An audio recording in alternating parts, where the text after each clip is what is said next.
Dan kalian tahu apa yang selanjutnya dilakukan oleh si RAL ini? Dia menggigit, mohon maaf, puting payudaranya si Eno ini. Sakit jiwa nggak sih? Halo guys, terima kasih sudah mengklik video ini. Selamat datang di Sudut Misteri bersama aku, Esa Dila Ramadhani. Mari merapat.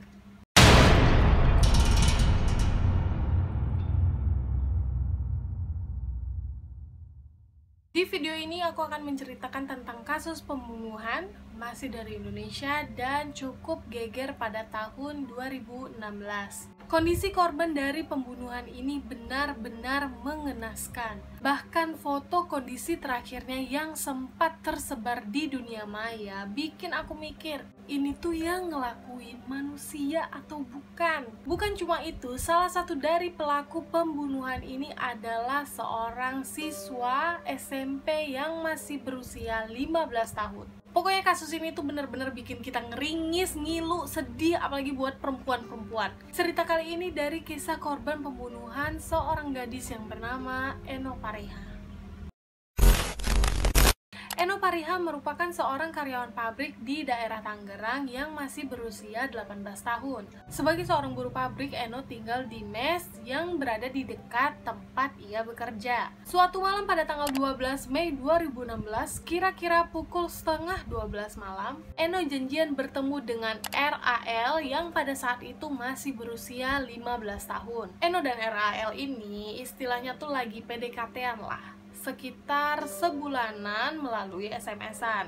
Nah, malam itu mereka mau ketemuan dan si RAL ini ngajak ketemuannya itu di mes tempat tinggalnya Eno. Awalnya si Eno ini sempat nolak karena takut ketahuan sama temen mesnya. Kebetulan mes yang dia tinggalin itu memang mes khusus perempuan. Tapi emang dasarnya cowok, mau yang umurnya udah om-om, mau yang masih bocah, emang udah punya bakat, itu bakat jadi buaya. Dengan segala bujuk rayunya, akhirnya Eno mengiyakan untuk ketemuan di mes. Dan Eno bilang kalau nanti pintu pagarnya nggak dikunci. Karena kebetulan pintu pagar mes itu hanya bisa dibuka di dalam oleh orang yang mempunyai kuncinya, jadi nggak bisa dibuka di luar. RAL yang lagi main PlayStation di warung rental ini langsung tuh buru-buru ke tempatnya si Eno. Oh iya, by the way, aku belum ceritain kalau ternyata si Eno ini ngaku ke RAL itu kalau namanya Indah. Jadi si RAL itu taunya nama Eno itu Indah ya. Nah, setelah si RAL ini berhasil masuk ke dalam kamarnya si Eno, mereka mulanya ngobrol-ngobrol dulu lah gitu kan. Terus kemudian lama-lama, mohon maaf, mereka mulai bercumbu. Nah, tiba-tiba si RAL ini ngajak si Eno itu untuk melakukan hubungan intim. Tapi Eno menolak karena alasannya takut hamil. Emang dasar si RAL ini ya, umur lu masih 15 tahun tong, tapi udah gaya-gayaan pengen. Adalah karena ditolak, si RAL ini kesel dan keluar dari kamar mesnya si Eno buat ngerokok. Lagi asik-asik ngerokok, tiba-tiba datanglah sesosok pria yang bernama Arif, yang ternyata adalah teman satu tempat kerja dengan Eno. Arif nanya dong ke RAL, ngapain di sini malam-malam? Mungkin dia bingung juga kenapa tuh ada bocah sendirian malam-malam berdiri di depan mesnya perempuan gitu. Si RAL ini jujur dong, dia bilang kalau dia lagi sama Indah. Tapi Arif ini bingung, Indah siapa? Sampai akhirnya si Arif ini terus menginterogasi si RAL dan tiba-tiba datanglah satu sosok pria lagi yang bernama Imam. Si Imam ini kayaknya tipe-tipe abang-abang kepo SKSD gitu kan, soalnya dia itu nggak kenal sama si RAL sama si Arif, tapi pengen tahu aja gitu mereka lagi ngobrolin apa. Akhirnya nyamperin lah si Imam itu ke tempatnya mereka berdua. Setelah tahu kalau RAL ini ternyata adalah tamunya Indah yang Imamnya juga nggak kenal itu siapa,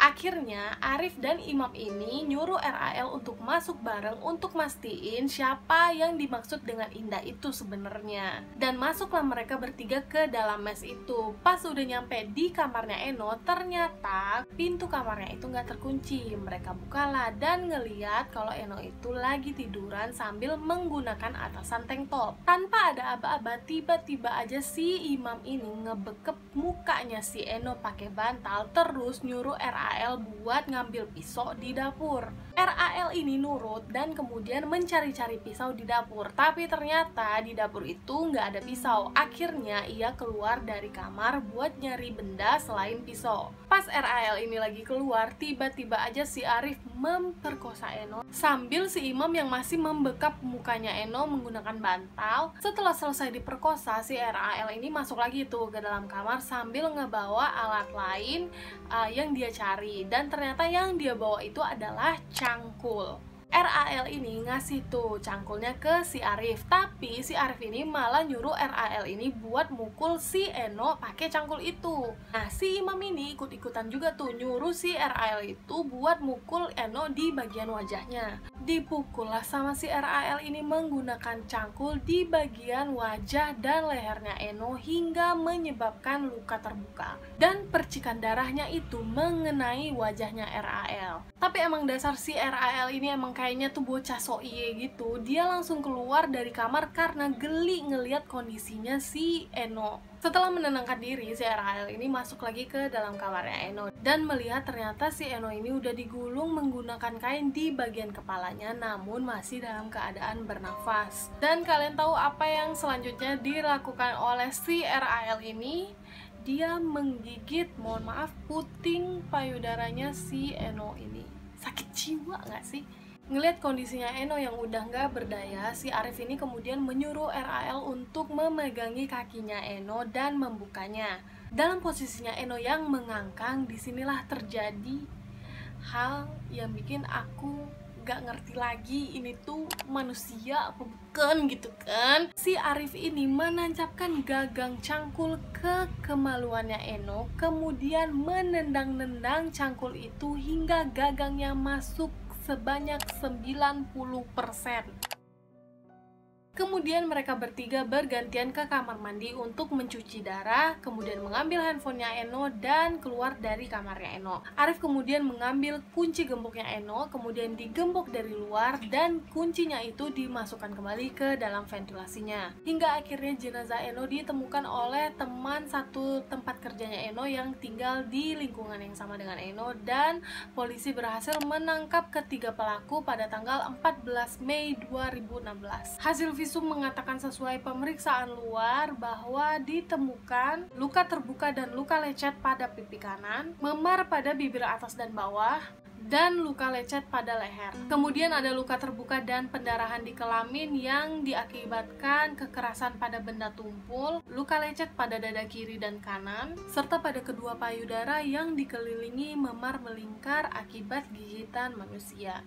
Dan untuk pemeriksaan dalam, siap-siap ya, di organ bagian dalam ditemukan patah tulang pipi kanan berlubang, patah tulang rahang kanan, luka terbuka yang menembus lapisan rongga panggul, penggantung urat besar sebelah kanan, kemudian robeknya hati sampai belakang bawah, menembus ke atas dekat rongga dada kanan, robeknya paru-paru kanan bagian atas sampai bawah, pendarahan pada rongga dada dan rongga perut. Dalam pengakuannya, ketiga pelaku ini sebenarnya tidak saling kenal namun memiliki dendam kepada Eno. Arif yang merupakan teman satu tempat kerja dengan Eno seringkali mendapatkan ucapan yang kurang enak dari Eno seperti dikatain jelek. Sedangkan si Imam cintanya itu nggak dikubris sama Eno lantaran dia udah 2 minggu mencoba untuk terus-terusan nge-SMS Eno tapi nggak pernah dibalas. Sementara RAL kita udah tahu yang motifnya apa, karena si Eno nggak mau nurutin nafsunya dia. Jadi pas mereka tahu ternyata Indah yang dimaksud RAL itu adalah Eno dan mereka dapat kesempatannya, akhirnya dieksekusilah si almarhumah Eno ini. Hukuman yang diterima oleh Arif dan Imam adalah hukuman mati, sementara hukuman yang diterima RAL adalah hukuman penjara 10 tahun karena katanya terbentur dengan Undang-Undang Perlindungan Anak. Oke guys, tadi itu cerita tentang pembunuhan sadis kepada Eno Pariha, seorang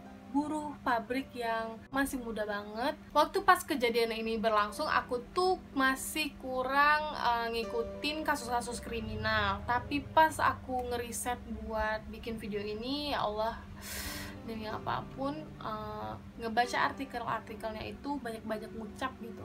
Karena kok ada gitu manusia yang kelakuannya bisa kayak melebihi binatang. Makanya nih untuk anak-anak muda, apalagi nih buat para cowok ya, tolong itu otaknya suka dipakai gitu ya. Otak itu diciptakan buat berpikir, bukan buat untuk nurutin nafsu setan Anda. Kita doakan semoga almarhumah Eno bisa ditempatkan di sisi Tuhan yang sebaik-baiknya, dan untuk keluarga yang ditinggalkan juga diberi keikhlasan dan tabah dalam menghadapi musibah yang telah terjadi. Dan buat kasus-kasus seperti ini, udahlah, cukup gitu loh guys, berhenti gitu. Semoga semua orang-orang di dunia ini bisa semakin waras, karena guys banyak banget tuh orang-orang yang ngakunya tuh waras tapi kelakuannya tuh lebih sinting daripada orang gila. Kenapa coba?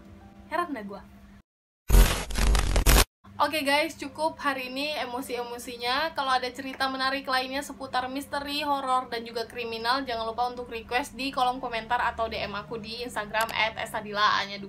Jangan lupa untuk subscribe, like, komen, dan share video ini ke teman-teman kamu untuk membantu aku membangun channel ini lebih baik lagi. Juga jangan lupa untuk nyalakan notifikasinya.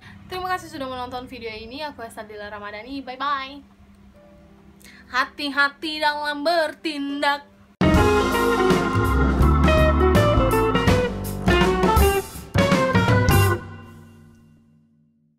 Di video kali ini aku akan menceritakan tentang kasus Di video ini aku akan menceritakan